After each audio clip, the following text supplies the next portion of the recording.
आज आम्ही आलो आहे ताजुद्दीन हवालदार यांच्या दुकानाजवळ आलो आहे. तर त्यांच्या घरचं बिल 2 महिन्याचं किती आलं हे त्यांच्या तोंडूनच आहे का? सांग जरा काय काय झालं काय नाही ते, किती 2 महिन्याचं बिल काय किती महिन्याचं आलं ते सगळं सांग. 2 महिन्याचं बिल माझं 5,470 रुपये आलं भरायला सांगितलं तिने. नंतर अण्णा पाटलाला मी रिक्वेस्ट करून सांगून त्याची तिने ज्या पुढं फोन लावून हे करून 2970 बिल आलं म्हणून सांगितलं. 2970 भरा म्हणून सांगितलं. आणि नंतर आली दिवसात तर 3 वेळा 4 वेळा येत होते. नंतर आली तर 4,470 रुपये माझ्याकडे घेतले आणि माझं काही मला बिल दिलं नाही आणि पैसे घेऊन निघून गेले. माझी लाईट चालू झाली 2 मिनटात.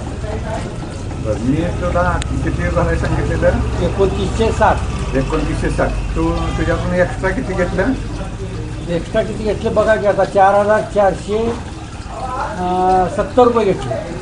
2960 तुला भरायला सांगितलं म्हणजे 3,000 जर माझे घेतलं किती घेतलं तुझ्याकडून? 1,560 1,500 घेतले जातात. 1,000 म्हणजे 1,500 रुपये जादा घेतली. 1,500 रुपये बिल जादा घेतलं. आता हे 1,500 रुपये जादा बिल घेतलं त्याची पावती दिली का? पावती बी दिलेली नाही अजून आणि तिने भेटलेली बी नाही तर ती दिसलेलीच नाही तुम्हाला. वायरमन वायर दिसलेलीच नाही. बर दोघं आले होते तो. दोघा लाईट चालू केलं लाईट 2 मिनिटात चालू झाली आणि बिल घेतलं आणि लाईट चालू केली 2 मिनिटात. आणि त्याची पावती दिली नाही. पावती दिलेली नाही. आता हे ताजुद्दीन हवालदार हे कोकरूड गावचे रहिवासी आहेत. यांचं हे चिकनचं दुकान आहे. तर यांना बिल आता ह्यांनी सांगितलं त्याप्रमाणे बिल आलेलं. दुसरी गोष्ट काय, यांना जे मी यांचं बिल होतं ते 2950 रुपये मी जाऊन शिरायाला जाऊन सगळं कमी करून वगैरे आणलेलं.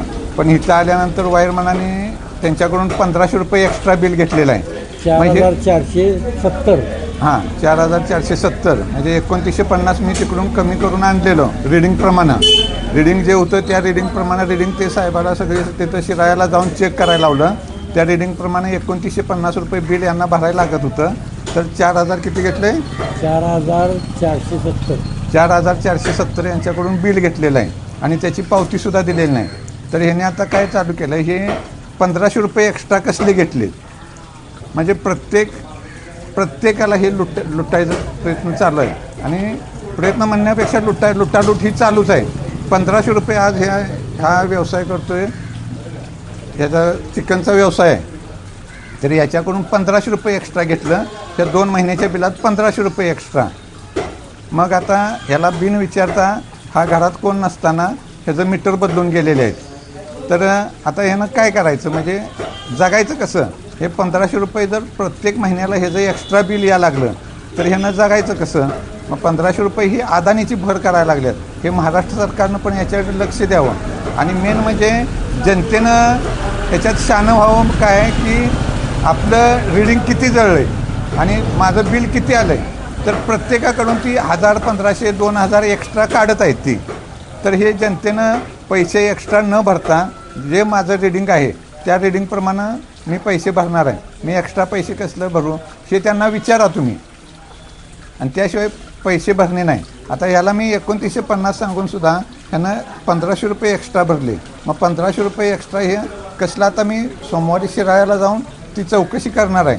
कसले हे 1,500 रुपये एक्स्ट्रा घेतले ते नंतर हे होईल. पण घेतले ना 1,500 एक्स्ट्रा, कारण त्यांच्याकडे एकदा गेले की ते ह्याचं आहे त्याचं आहे असं करून ते हे करतात. तर ॲक्च्युली कसं आहे तुम्हाला सांगतो, 12,000 रुपये मीटरचा खर्च आहे. त्यातली 900 रुपये केंद्राकडून सबसिडी मिळते अदानीला आणि 11,100 रुपये ही आपल्या प्रत्येक बिलातून हे अशी आपली लूट करत राहतात आहे. आणि मीटर आपल्याला सांगतात मीटर हे आपलं फ्रीमध्ये बसवतो आहे. पण हे फ्रीमध्ये बसवत नाहीत काय, हे जनतेनं ध्यानात घ्यावं. आणि प्रत्येकाने ज्यांच्या घरात मीटर बसवलेले नाहीत त्यांना काय करतात की त्यांचं रिडिंग नेत नाहीत. आता रिडिंग न नेल्यामुळे ते अंदाजपंचे बिल देतात. ज्याचं 500 बिल येतं त्याचं 8,000 9,000 बिल द्यायचं, 15,000 4,000 5,000 2,000 असं ते बिल द्यायचं. मग ते माणूस काय करतं आहे घाबरून ते एवढं कसं काय बिल आलं, माझ्या मीटरमध्ये काय फॉल्ट आहे का काय, हे वायरमनला विचारायला गेलं की वायरमन सांगतात की तुमच्या मीटरमध्ये फॉल्ट आहे, तुम्ही मीटर बदलून घ्या. मग माणूस काय करते भिवून ते मीटर बदला म्हणून सांगतोय, तर भ्यायची काय सुद्धा गरज नाही. आपलं रिडिंग किती आहे हे वायरमनला विचारणं किंवा त्यातला जाणता कोण असेल त्याला विचारणं, आणि जाणता कोण असण्यापेक्षा तुम्ही लाईट बिलाच्या मागच्या साईडला असतंय आपण घरगुती बिलाला किती आपलं रेट आहे तो, त्याप्रमाणे तुम्ही हिशेब काढू शकतायचा. त्याला फक्त एवढं विचारायचं की माझं रिडिंग किती जळलं, आणि त्याप्रमाणे तुम्ही कॅल्क्युलेशन करायचं आणि एवढं बिल आहे माझं मी तेवढंच भरणार हे तुम्ही फक्त ठामपणे सांगा. जुन्या मीटरला ती काही लाईट तोडू शकत नाहीत, काय नाही. नवीन मीटरला काय करतात, वरनं लाईट बंद करतात. तर जरी लाईट बंद केली तरी त्याच्यावर आपण आंदोलन करून हे सगळं करून ते मीटर आपण काढणारच आहोत. फक्त तोपर्यंत तरी एवढी साथ द्या की जेवढं काय रिडिंग झाले त्याप्रमाणेच बिल भरा. हे मीटर शिराळा तालुक्यातलं काढायचं हे माझं मी चंग बांधलेलं आहे आणि ते काढणारच मी. फक्त जनतेनं मला एवढी साथ द्यावी की त्या अदानीची भर करू नये आणि जागरूक होऊन तुमच्या रिडिंगप्रमाणे आता जे काय असेल ते बिल तुम्ही भरा. एवढंच माझं जनतेला सांगणं आहे. जय हिंद, जय महाराष्ट्र.